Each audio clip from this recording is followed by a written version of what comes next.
Greetings,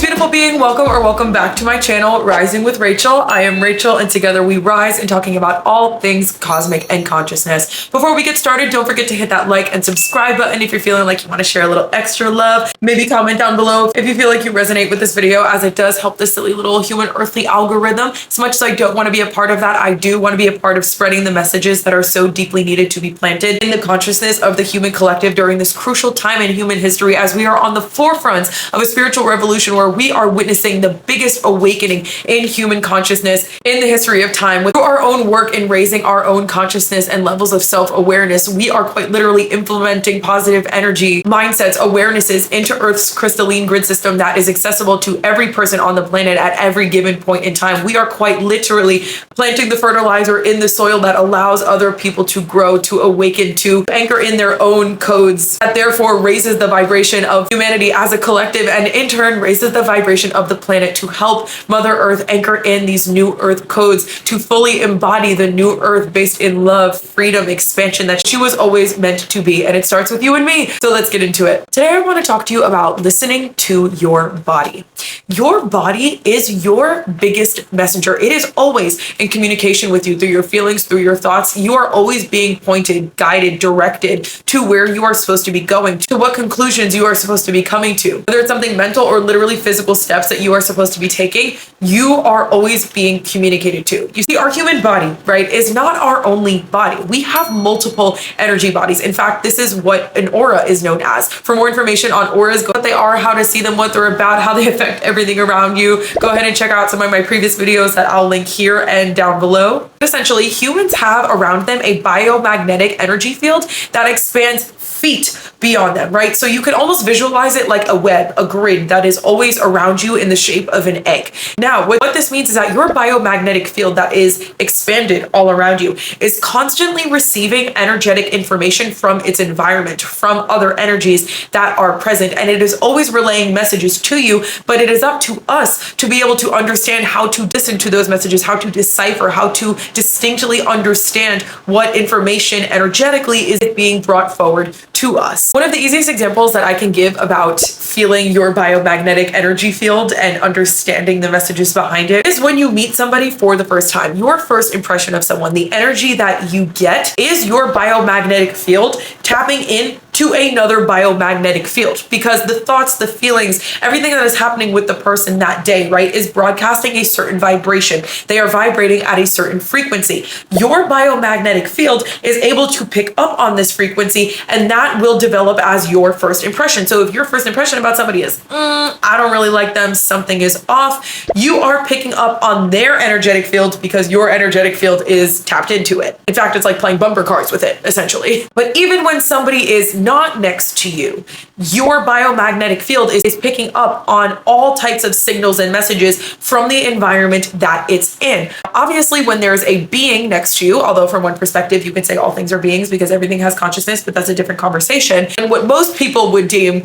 a living being is near you, the energy is just as intense because that living being also is broadcasting that energetic field. So the way this information is funneled to us is through our physical vessels. Because when you look at our energy bodies, right, we have multiple of them. Our physical vessel is the one that we experience with our physical senses the most upfront, that feels the realest. But we also have our mental body, our emotional body, our etheric body, and so on. These different bodies are what is picking up on the energetic information that is happening in the environment around us, and then funnels down into our physical vessel. So for example, you might get a gut feeling after your coworker asks you to go out for a drink after work that, I don't really feel like going. This is why it's so important to pay attention to your body, because how many times have you gone against what your gut feeling is and ended up being like, damn, I should have listened to myself the first time. So in this example, if you listen to your gut feeling that's like, oh, maybe I shouldn't go,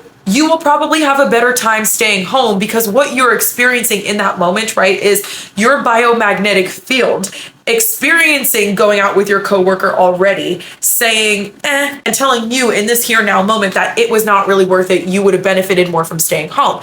But had you ignored your intuition, had you ignored that energetic message that was coming through to your body as just a feeling and tried to override it because you probably overthought it and just said, I'm probably just being antisocial or whatever, I should just go out, and then you end up having a miserable time because your body was trying to let you know. The way that energy is presented to us is through our feelings, which is why that saying goes that gut feelings are guardian angels, because they are coming from you, but also your spirit guides and also other multidimensional beings. It's complicated, okay? We can get into that in a deeper conversation, but your feelings are the messengers. They are the internal GPS that is always pointing you toward where you have to go, whether it's literally do not go out with your coworkers or that you need to make a decision on starting this business. Your gut feelings are always carrying messages for you. But it's up to you to be present in your body to be able to not only recognize that there is a message within these feelings, within these thoughts, but also decipher the deeper meaning behind what it is that you are experiencing.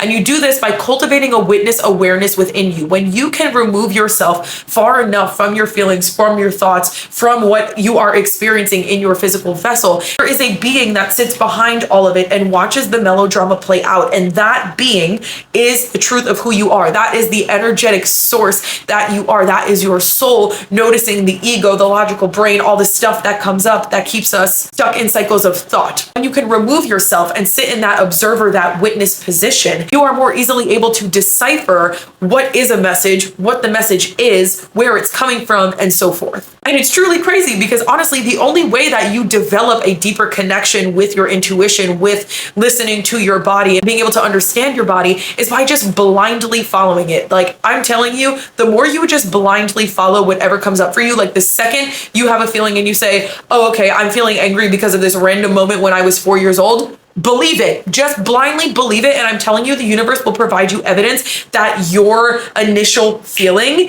was right within minutes, hours, days, maybe weeks or months. It doesn't matter. You will get the evidence that you were right to follow that spiritual guidance, that little nudge, that intuitional ping. And you're going to be like, oh my God, I was right. I was right the entire time. And that builds momentum that allows you to keep trusting your intuition. And therefore the messages will get more frequent. They will get louder. They will get more clear, and you'll be able to decipher them a whole hell of a lot easier. I'm going to share something with you that shook me the up yesterday, because this message comes to you as every other message does through my own personal experience. So yesterday I decided I was gonna have a little beach day on my day off, right? I needed some sun. I'm gonna go on my favorite search engine, TikTok, and try to find a new beach that I've never been to. And I found one in Malibu, seemed pretty isolated, cutesy, swimmable, demure, the whole nine. So I decided to go. I get to the beach, I'm thrilled. There's no one there. There's like one person in the water. It's swimmable. I tan a little bit and I decide, you know what? I'm gonna go play mermaids. I get in the water, I start diving through the waves, I'm having a grand old time, and all of a sudden, I felt this paralyzing fear in my body. It was a fear that I have only had once in my life ever before, when I was in a car accident where I literally thought I was gonna die in high school. For more on that and how I literally shifted timelines to survive, check out this video. Also, I'll put in the description down below. That was the only other time I felt this fear. So it was very noticeable to me, and it was not an anxiety that I could seemingly ignore. But when I felt this fear in my body that literally came out of thin air, I felt a few other intuitional pings with it. One, I felt the word shark repeating over and over again in my head, and I was trying to think my way out of this and was just thinking with my logical brain that this was an anxiety, that I was making this up, that maybe I was just fearful of something climate related, because I do have climate anxiety. So I tried to simmer it down, but it kept repeating in my head. And alongside that, I had this vision in my mind's eye of what I looked like from under the water, which I guess what would be a shark's point of view. And alongside that vision and the repeating word shark, I felt this clear, distinct instruction to float. I instantly heard, stop swimming, start floating. So at the same time, it was shark, start swimming, stop floating. And I was envisioning what I looked like, which was a seal from underneath the water, which reinforced this thought that was being planted in my brain. That was float, don't swim. Because when you float, you don't look like a seal, but when you're flapping around in the water trying to play mermaids, diving through the waves, you look like a seal to what would be a shark. And again, I tried to think myself out of this, but I sat with this fear and I allowed myself to float. I was working through the fear in real time as I was having these thoughts and these downloads. And, you know, intuition is hard. It's a very fine line between what am I making up and what is real. And that's a discourse that any person who is tapped into their spirituality sits with a lot of the time. It does not matter how psychic you are, your logical thinking brain, because you are born with a physical brain that has an ego, is always going to experience some sort of doubt. But that's where you have to persist and trust your intuition. And like I said, blindly follow it, because you'll be proved to be right anyway, which is the point of this. Anyway, I sat with the fear and I was actively allowing myself to feel safe on earth. What was coming up for me was I don't feel safe on earth. I don't feel safe in feminine energy, which is Mother Earth. I needed to allow myself to feel safe no matter the circumstance. Even if there was a shark, I was allowing myself to almost envision the ocean that I was floating in like a cosmic womb of earth, and that I was just allowing myself to float in this safety, to know that my mother was going to take care of me, that I was protected, that it didn't matter what was near me, that I was going to be okay because I am in harmony with the planet, with the natural forces that be, and with all the other beings that are around me. So scared as shit, I was still floating and having these thoughts of shark, stay calm, just float. And as I was working through this fear, the ocean pushed me back to shore slowly. All of a sudden I was floating, and I just remember feeling the sand to the ground below me, and I was like, okay, I'm at the shore. I got up and I consciously had the thought, oh, I really wasn't done swimming. Like, I wonder why all this happened. But something in me that was louder than me said, you got pushed up to shore for a reason. Why don't you go journal a little bit, maybe read a book, take 5 minutes, relax, and come back later. And that's what I did. I listened to that feeling. I actually journaled about this and not feeling safe on earth or in the ocean and everything that I was experiencing in that moment. I read a little bit, tanned some more, and I actually went back in the water. And guess what? That fear was not there. It was gone. It was back to my normal ocean loving mermaid playing self. As a person with no water in the birth chart, I feel extremely balanced in the water. So it's a great sense of peace to me.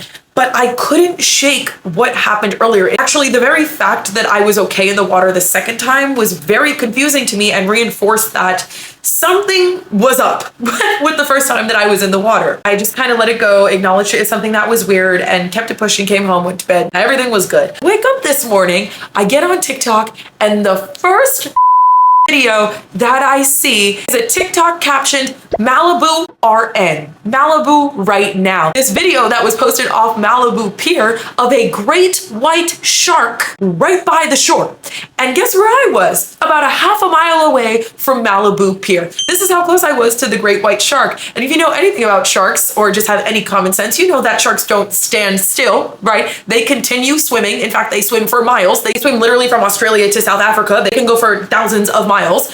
Clearly, that shark had navigated towards where those people were recording. So instantly, in that moment, I saw that TikTok. I knew in my bones, and I felt the juxtaposition of the connection of the moment that I was making here in my bones. It was like this deep feeling in my chest of the second that I felt that fear, that all of those downloads were coming to me, that was stop swimming, start floating, shark, and stop looking like a seal, was the moment that that shark had to be near me. It was the moment that my body, my biomagnetic field, was coming in contact with another being's biomagnetic field, felt the frequency, felt the energy, and said, stop moving, girl, or you're about to be dinner. What makes this experience even crazier is that sharks are one of my biggest fears next to natural disasters. Like, I think they're cool. I think they're fascinating. I think they're interesting. I don't want to be anywhere near them. I don't want to. I used to be that kid that thought a shark was going to pop out from my pool drain and like couldn't swim alone in my pool at my own house. So you can imagine how terrified I was when I realized that I was feet away from a great white shark at one point. And it made me realize also, because you know our fears don't come from nowhere,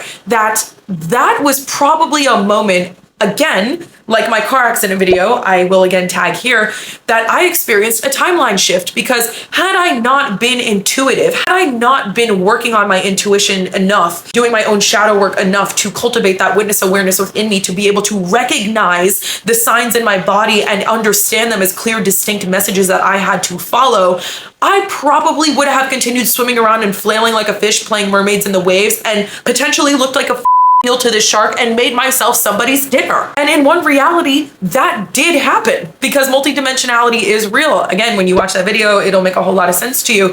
But I realized I experienced that timeline split in real time again, just like my car accident, where I chose the timeline that I survived. But also that's where my fear of sharks came from, because there was a timeline where I experienced a white shark in Malibu and got eaten. But all of this to prove to you that I had an intuitive ping.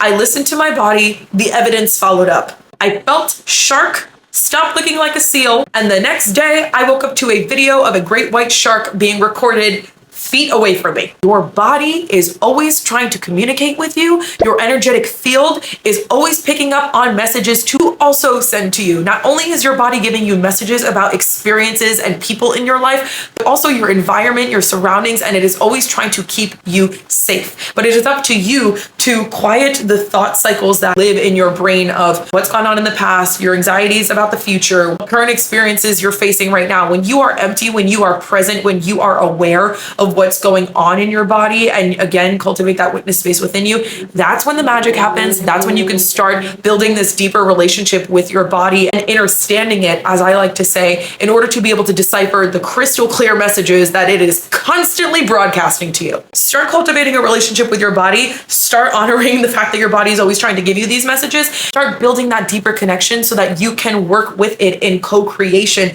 to be able to navigate your reality and live the most holistic, best life that you possibly can. Not only the happiest life, but also the safest life. So thanks for listening, y'all. I swear to God, I am going to write a book one day. I always joke around and say it's going to be called You're Not Going to Believe This, because you're not going to believe this.